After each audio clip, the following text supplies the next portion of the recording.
নমস্কার বন্ধুরা, আশা করি তোমরা সবাই অনেক ভালো আছো। আমিও ভালো আছি। আজ তোমাদের সাথে শেয়ার করব মোরগ পোলাও রান্নার রেসিপি। তো আমি প্রথমে চালগুলোকে ভালো করে ধুয়ে রেখেছিলাম। এখানে মশলাগুলো রেডি করা আছে, আলুগুলোকেও সুন্দর করে কেটে ধুয়ে রেখেছি। এবার আমি প্রথমে বেরেস্তা করার জন্য পেঁয়াজগুলোকে ভালোভাবে ভেজে নেব লাল লাল করে।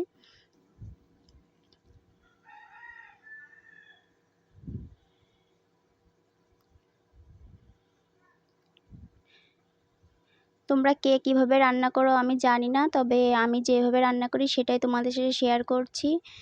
এবার আলুগুলোকে ভেজে নিচ্ছি, লাল লাল করে ভেজে এগুলোকে তুলে নেব। এর মধ্যে একটু লবণ দিয়ে দিচ্ছি। আমি কিন্তু এর মধ্যে কোনো হলুদ বা শুকনো লঙ্কা অ্যাড করব না।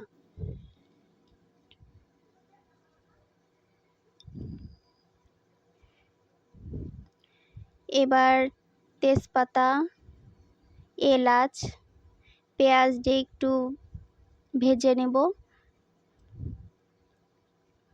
এই দেখো পেঁয়াজগুলো কিন্তু আমি সুন্দর করে ভেজে তুলে রেখেছি।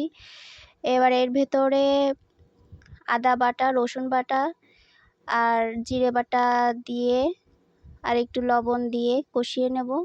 এবার এই মাংসগুলোকে এর মধ্যে দিয়ে ভালো করে একটু কষিয়ে তুলে রাখবো।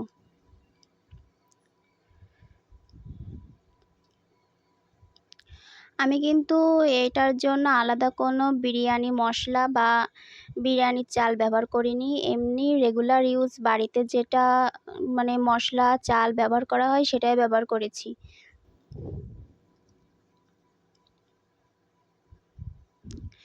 এবার আরেকটি পাত্রে চালগুলো ভালো করে ভেজে নেব।